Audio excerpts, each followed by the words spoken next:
Amen. Amen.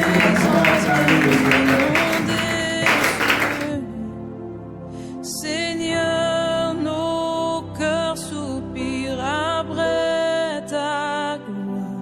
Est-ce que ensemble nous pouvons confesser le thème de l'année? Année de grâce, excellente et victoire. Tu vas profiter et déclarer que ce thème s'accomplit dans ta vie entièrement et totalement au nom de Jésus.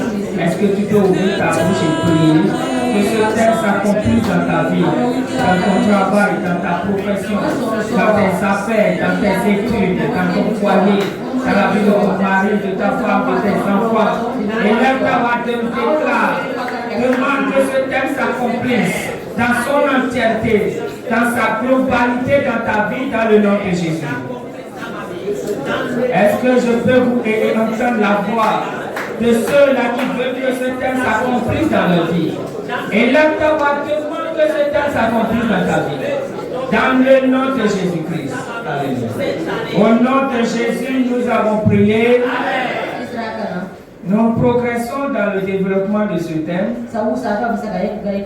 Nous sommes sur la deuxième série. Jésus, la grâce excellente et le don parfait.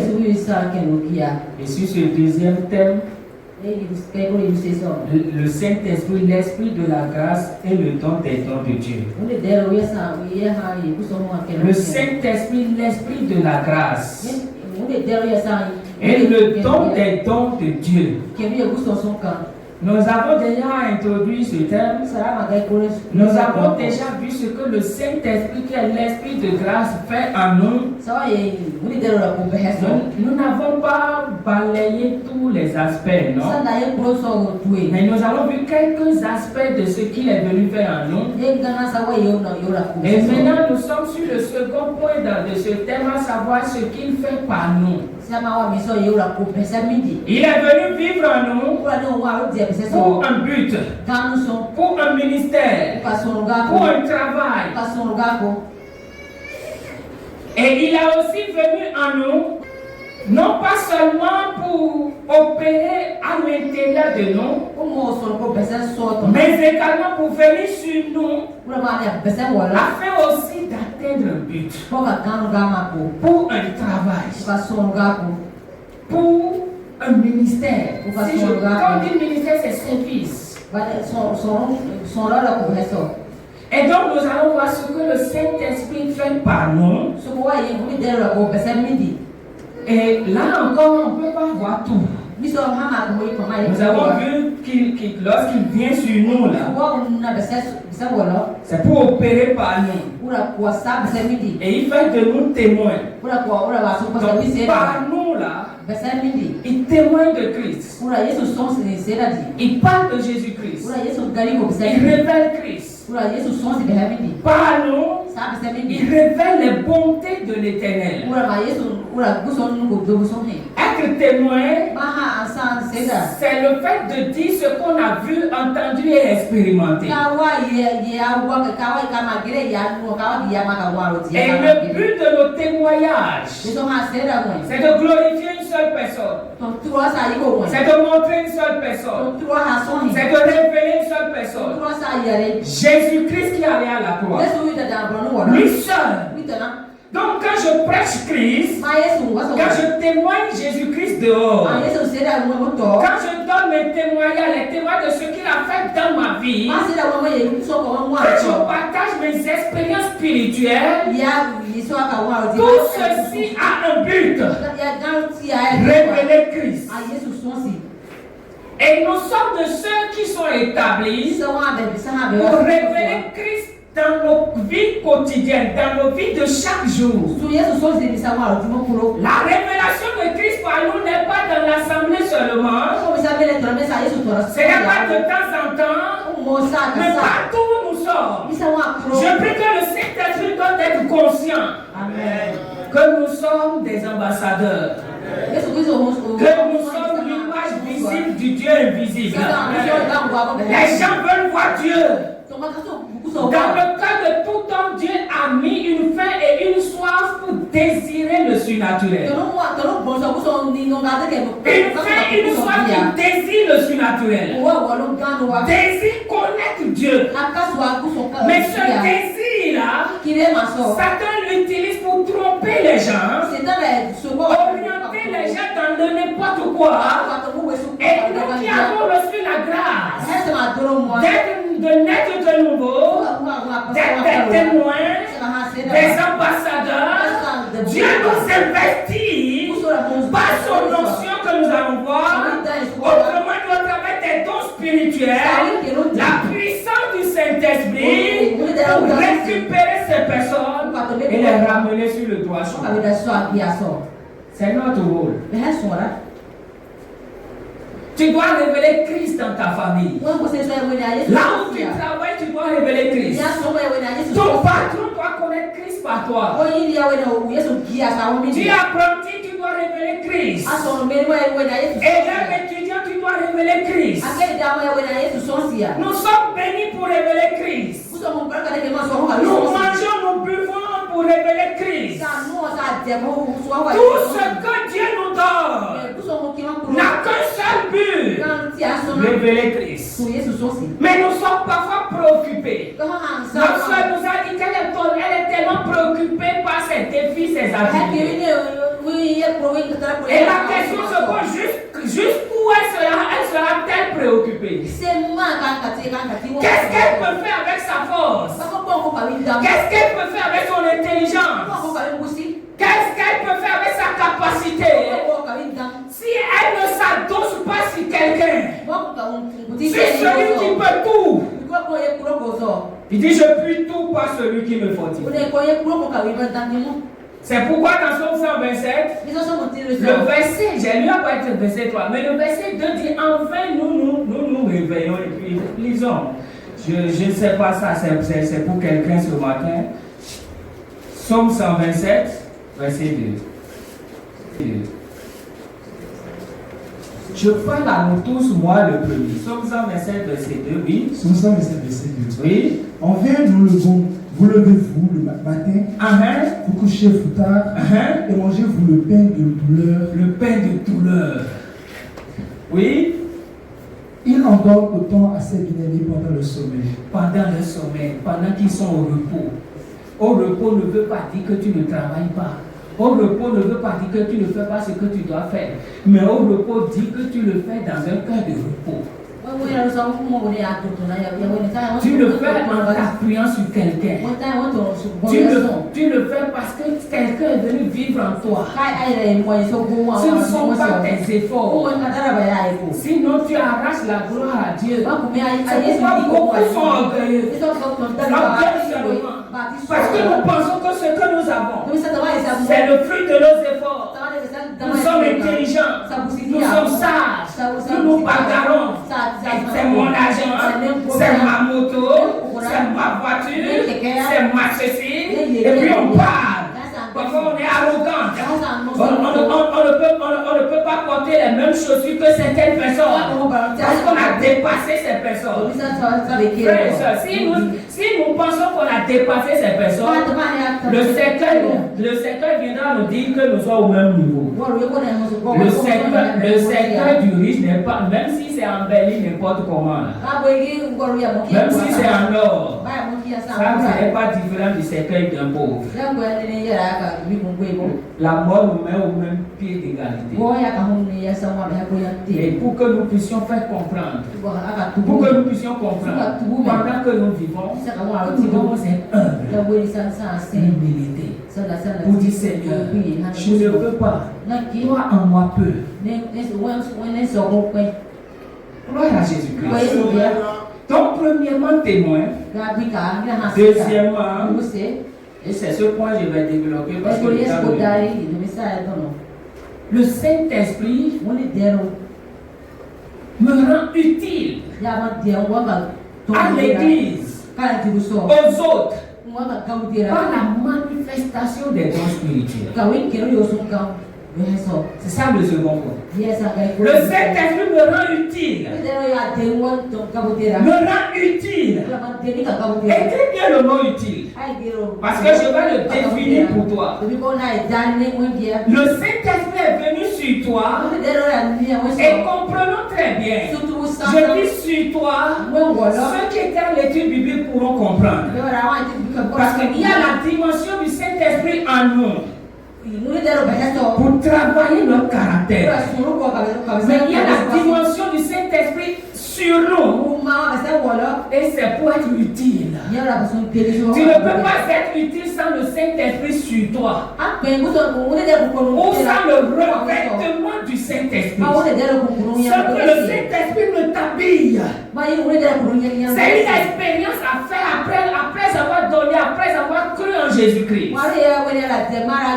Après le baptême, c'est une expérience à faire. Après avoir prié en langue, c'est une expérience à faire. Le fait de prier en langue ne veut pas simplement dire qu'on est revêtu, mais ça veut dire simplement que nous sommes citoyens d'un royaume. Tout pays a sa langue. Tout royaume a sa langue.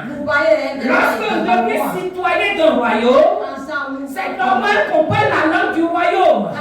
Et c'est ça la prière en langue, qui est différente des dons de langue. Les dons de langue constituent un don spirituel que le Saint-Esprit donne pour être utile aux autres. Tu parles une langue que toi tu ne comprends pas et tout le monde sait que tu ne comprends pas, mais qui est une langue de quelqu'un qui est là et qui t'écoute. Tu n'es pas Adja. Tu ne comprends pas Adja, tu ne parles pas Adja. Le Saint-Esprit te saisit. Tu parles Adja. Parce que le Saint-Esprit veut passer par toi pour parler à un Adja qui est puissant. Pour qu'il sache que Dieu, ton Dieu est puissant. Ça, c'est pas prier en langue. Ça, c'est pas le Saint-Esprit en nous seulement. Il faut le revêtement. Et le revêtement passe par une faim et une soif qu'on va voir. On ne s'assoit pas tête pour avoir le revêtement.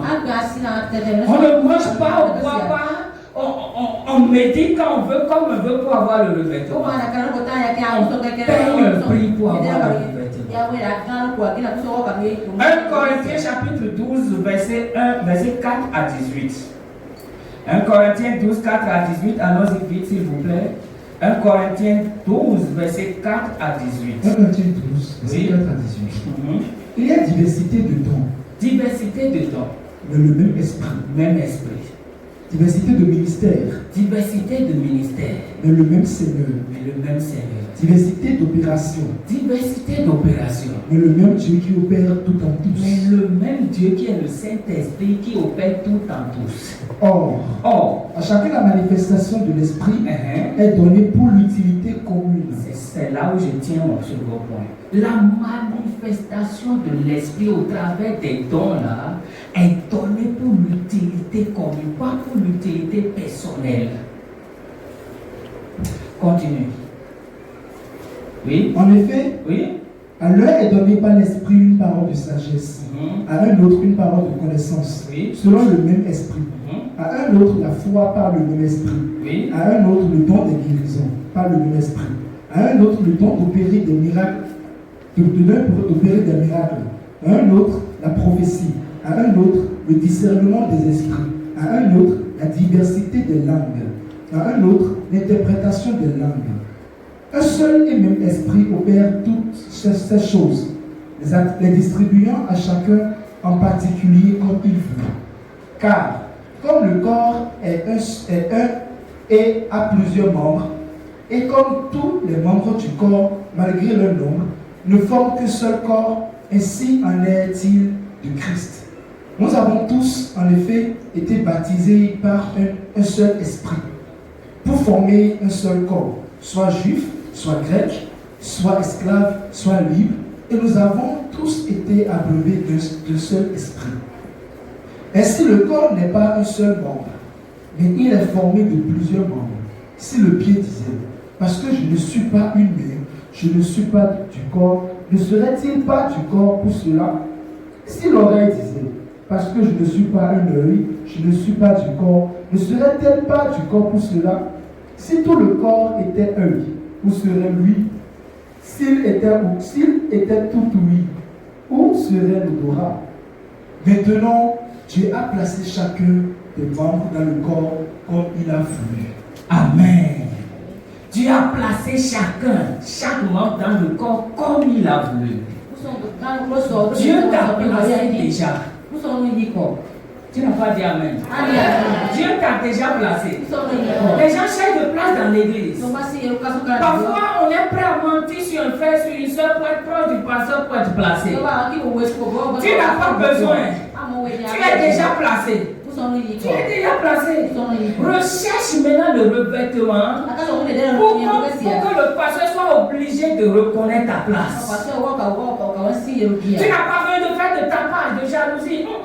Frère et soeur, ça nous compte. Ici, nous ne parlons pas de ceux-là qui ont bac plus 5, plus 8, les lettrés et tout. Non. Tu es menuisier. Tu es menuisier, tu es caroleur. Tu es meunier.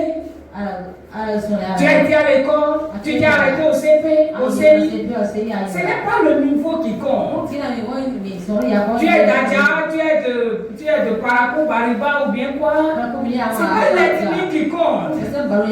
Tu es de quelle couleur? Noir, clair. Certains, même par crise d'identité, sont noirs et se transforment en clair. Ceux que vous avez connus noirs et brusquement sont devenus blancs là, c'est parce qu'ils ont une crise. Ils sont malades à l'intérieur. Ils n'acceptent pas ce que Dieu a fait d'eux, le corps que Dieu leur a donné. Ils ne se réjouissent pas.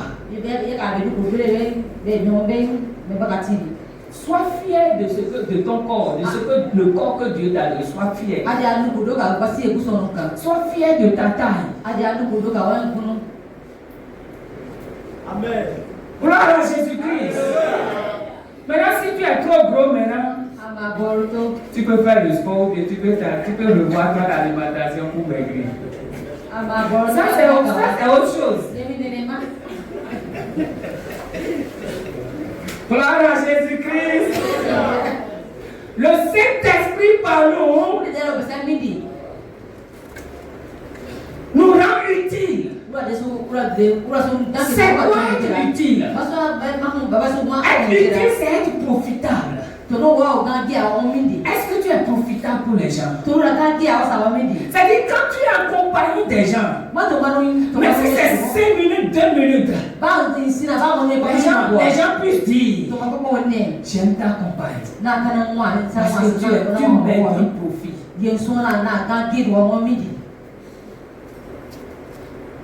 C'est-à-dire en ta présence, j'ai du profit. Il y a un ajout. Il y a un bénéfice. Il y a une plus-value. Il y a quelque chose qui me manquait, qui n'est pas dans ma vie, dont j'ai besoin, et que ta présence a comblé. Il y a un vide que ta présence a comblé. Ce ne part pas. Quand je suis marié, je comprends ça. Comment ma femme peut réclamer le divorce? Quand je suis femme et mon mari comprend ça.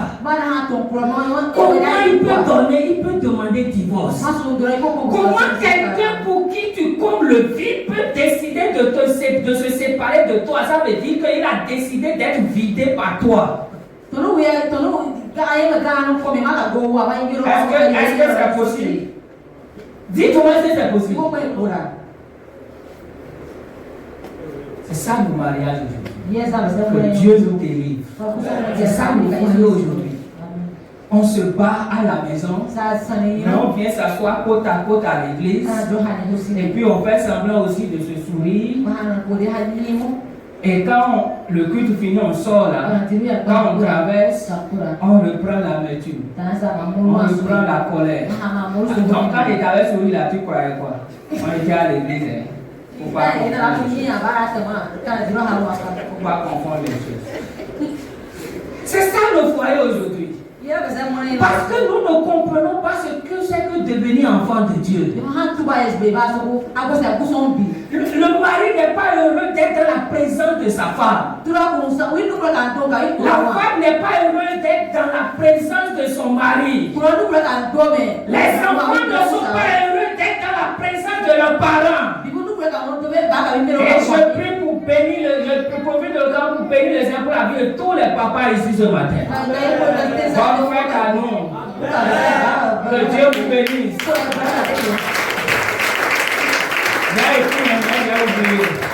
Que Dieu vous bénisse. Que Dieu vous donne d'être de bons pères. Des pères qui redressent, qui ramènent, qui encouragent, qui baptisent, qui édifient, qui fortifient, qui réussissent au dehors.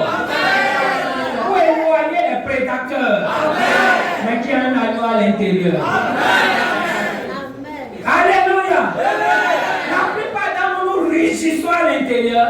Et nous sommes alliés au dehors.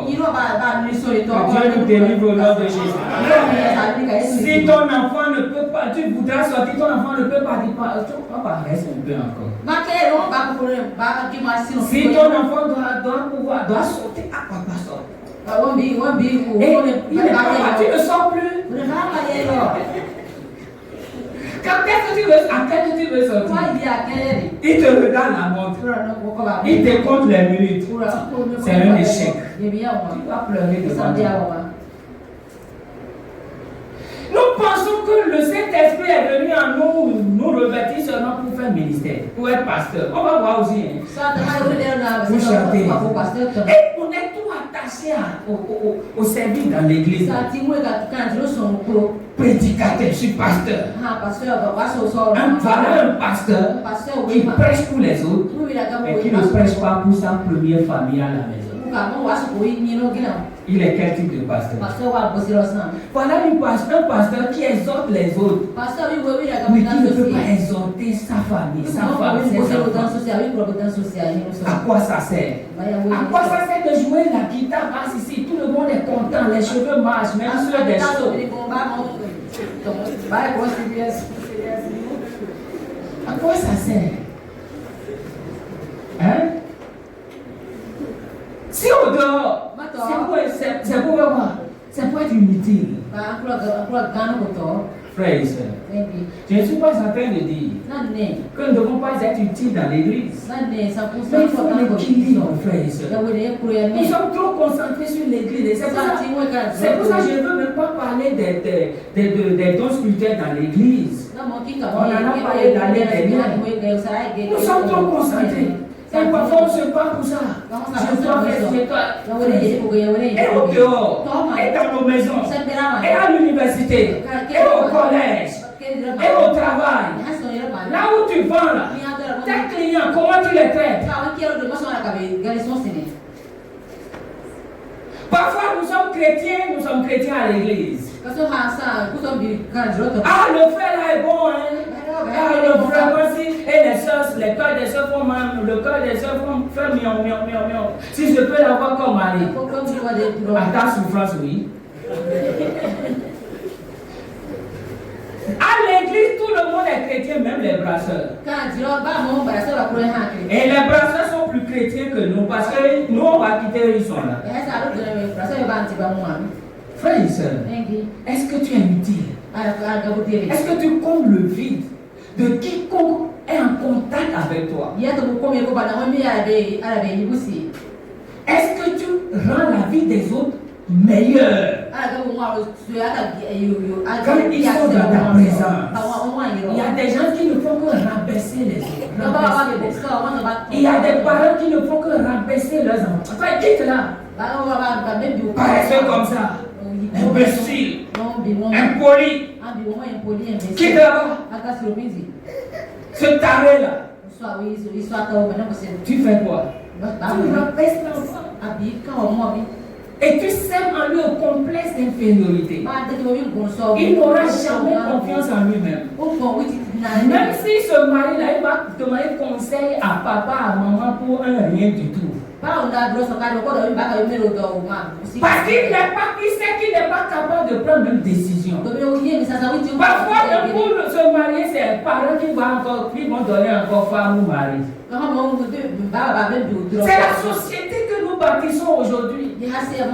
Pendant que j'aurais appris que ceux de l'Occident, pendant qu'ils élèvent leurs enfants, nous rabaissons nos enfants. Un enfant qui a essayé quelque chose qui a échoué, au lieu de l'encourager à essayer de nouveau. Quand c'est bon, on le décourage. Et c'est ce pourquoi nous sommes pour la plupart des employés. Hein.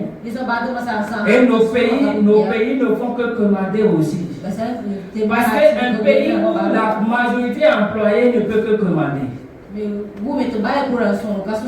Mais l'église est là pour renverser les données. C'est pourquoi toi qui es devant moi qui n'es pas un employé. Gloire à Jésus-Christ. Même pas la mentalité d'employé, même si tu es employé quelque part. Déploie-toi, frère et soeur. Dis-toi que tu es dans cette entreprise pour ajouter un plus à cette entreprise. Tu n'es pas là seulement pour le salaire. Tu n'es pas là pour seulement faire les tâches qu'on t'a confiées. Tu es là pour aller au-delà. Tu es là pour bénir cette entreprise. Pour le jour où tu voudras dire, le jour où tu diras que tu veux démissionner, on va te dire pardon. Nous allons augmenter ton salaire. Nous allons augmenter tes primes. Nous allons même te faire quoi? Nous allons te changer de poste. Est-ce que là où tu es, si tu dis je veux démissionner, ton patron là, il va te supplier?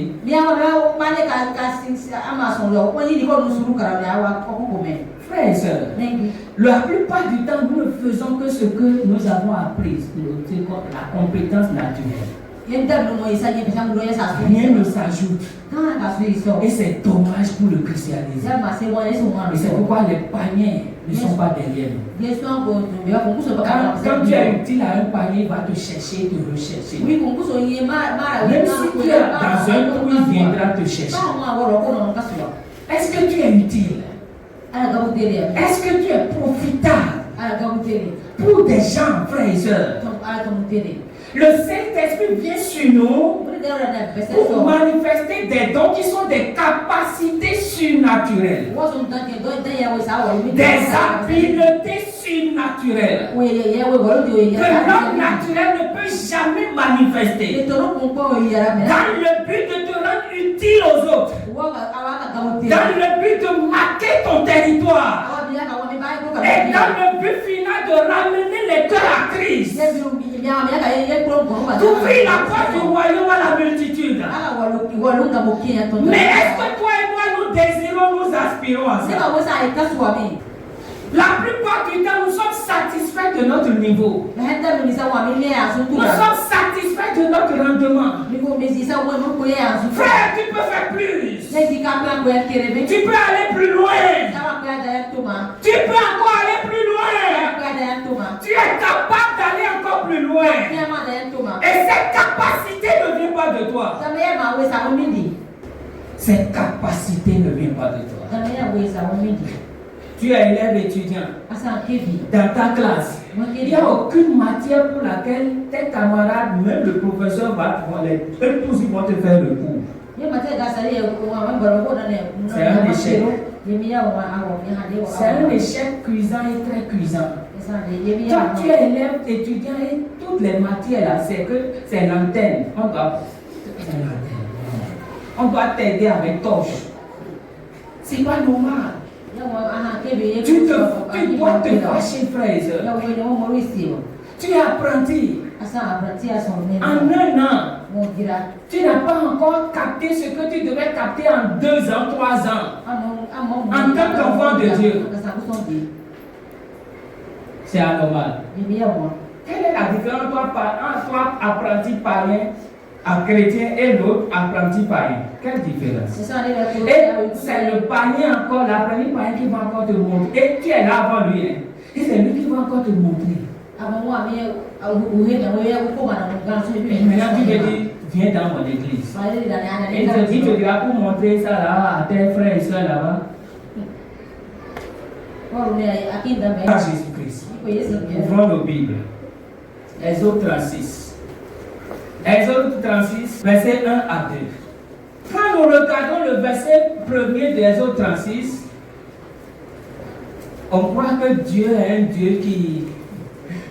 Bon, c'est vrai, il donne de façon unilatérale.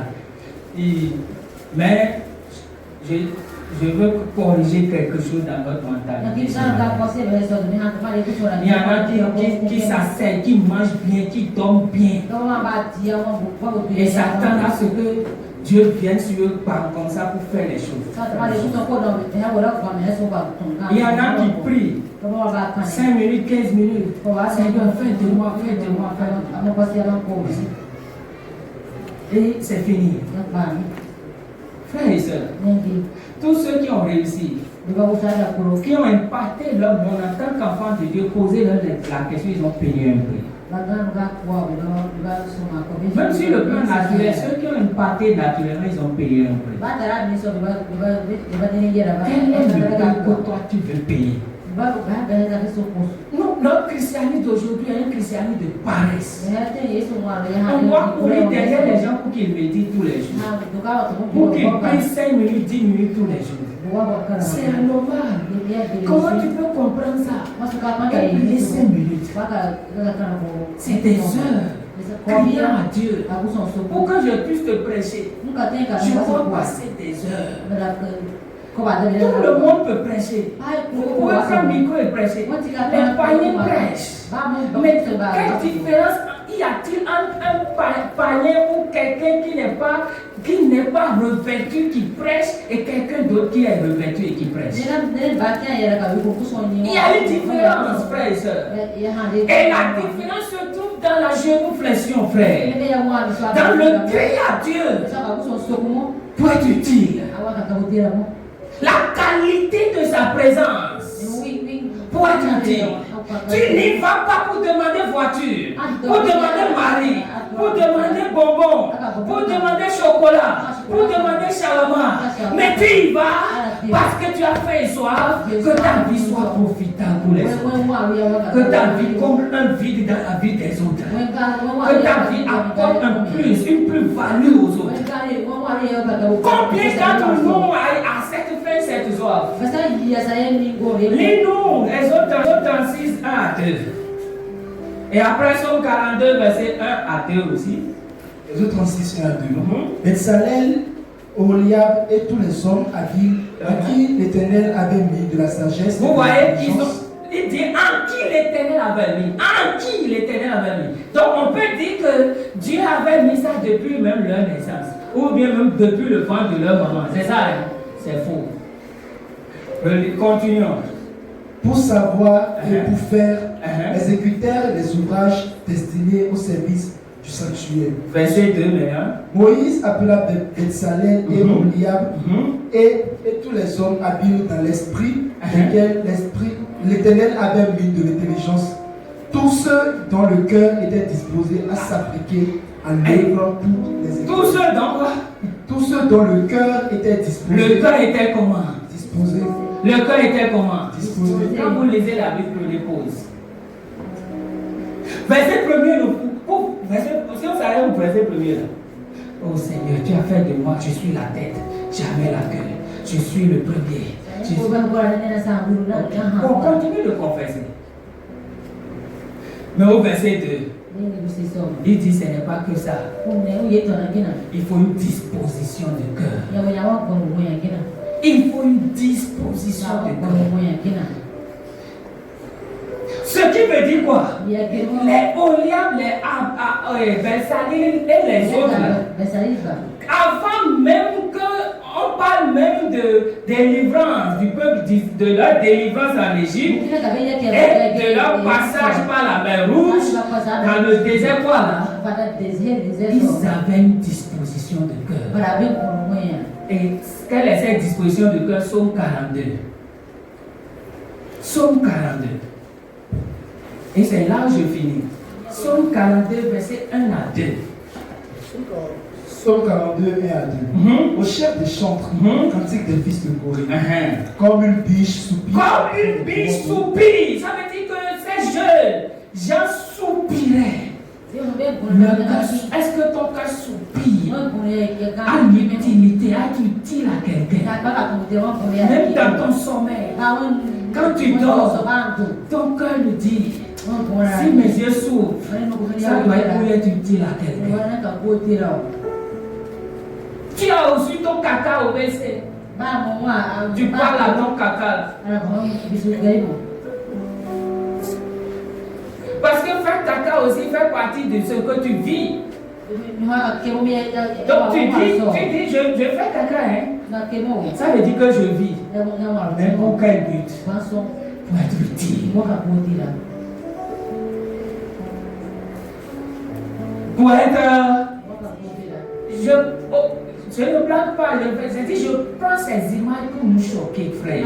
Pour que nous sortions de notre zone de sécurité, de confort, frère. Pour que nous cessions de nous concentrer sur nous-mêmes seulement. Mon mari, ma femme, mes enfants, mon entreprise, mon mari. Frère, continue. Comme une biche soupire après les courants d'eau, et si mon âme soupire mon âme a soif de Dieu. Mon âme a soif. Est-ce que tu as soif d'être utile? La faim, la soif. Marie, tu as faim, tu as soif d'être utile à ta femme.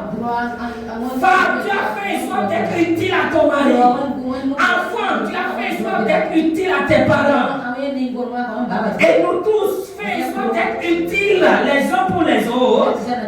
Et maintenant au dehors, là où Dieu nous a placés. C'est une faim et une soif qui détermine l'action de Dieu dans notre vie. Parce que Dieu ne gaspille pas ses ressources. Il ne prend pas ses pelles pour les jeter au pourceau. Non. Il les donne à ceux qui peuvent valoriser. Ceux qui peuvent en prendre soin.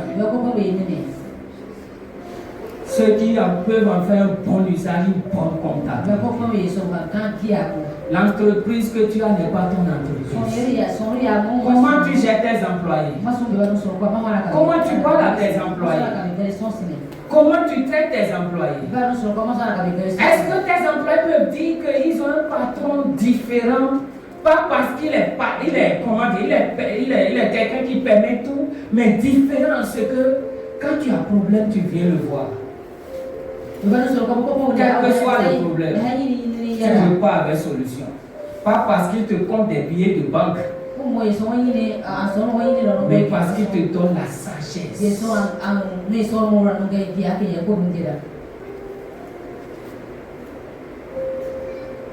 S'il y a la sagesse, l'intelligence pour fabriquer les choses, comme Olia Kokowal, ça veut dire que dans tout domaine, il y a sagesse et intelligence. Et tout ça, c'est capacité surnaturelle que le Saint-Esprit donne. Et c'est ça, on dit don spirituel. Parce que ce n'est pas naturel.